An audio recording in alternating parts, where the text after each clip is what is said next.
Peuple frère du Togo, camarades de lutte et de destin, je vous parle aujourd'hui non pas en tant que chef d'État, mais en tant qu'Africain, en tant que fils du continent, en tant que frère. Je vous parle avec le cœur lourd, mais la voix ferme. Car ce que je vois, ce que nous voyons tous, dépasse les frontières du Togo, c'est l'Afrique qui saigne. C'est l'Afrique qu'on tente encore de bâillonner. Et dans ce combat, vous n'êtes pas seul. Quand j'ai vu les images de vos enfants tomber sous les balles, vos jeunes frappés dans les rues de Lomé, vos mères pleurant leurs fils, j'ai senti dans ma chair ce que vous traversez. J'ai entendu vos cris. Ces cris, ce ne sont pas des cris de guerre.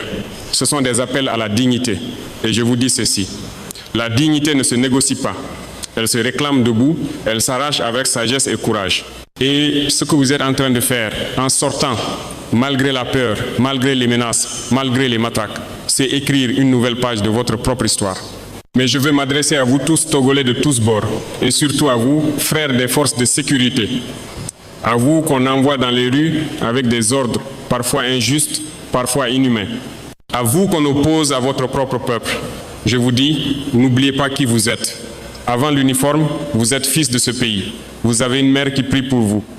Vous avez un frère peut être dans cette foule. Vous avez un voisin qui souffre. Vous avez un avenir à protéger. On ne construit pas une nation en versant le sang de ses enfants. On ne défend pas la République en étouffant la voix du peuple. Vous n'êtes pas les gardiens d'un homme. Vous êtes les gardiens du peuple. Et je sais que dans vos cœurs, vous aussi, vous sentez que quelque chose ne va pas. Que cette situation n'a rien de juste. Alors je vous le dis, camarades militaires, policiers, gendarmes, refusez de devenir les instruments de la division. Refusez d'être utilisés contre votre propre chair.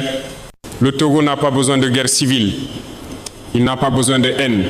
Il a besoin de justice. Il a besoin de vérité. Et cette vérité ne peut naître que dans l'unité, que dans l'éveil collectif. Je sais que certains cherchent à vous faire croire que vous êtes ennemis les uns des autres. Mais vous êtes le même peuple, la même histoire, le même sang, la même terre. C'est cette conscience-là qu'on veut vous voler. C'est cette vérité qu'ils craignent. Vous êtes Togolais avant tout, pas pro-régime, pas anti-régime, juste Togolais. Et cette identité, cette fierté, cette citoyenneté, personne n'a le droit de vous l'arracher. Pas même ceux qui pensent que le pouvoir leur appartient à vie. Pas même ceux qui changent les constitutions comme on change de chemise. Pas même ceux qui refusent de comprendre que le pouvoir, ce n'est pas un héritage familial, mais un service temporaire rendu au peuple. Camarades togolais, je vous appelle à continuer la lutte. Mais je vous en supplie, luttez sans haine, luttez sans violence fratricide. Ne tombez pas dans le piège des provocations. Ils veulent le chaos pour justifier l'oppression. Ne leur offrez pas cette victoire. Soyez la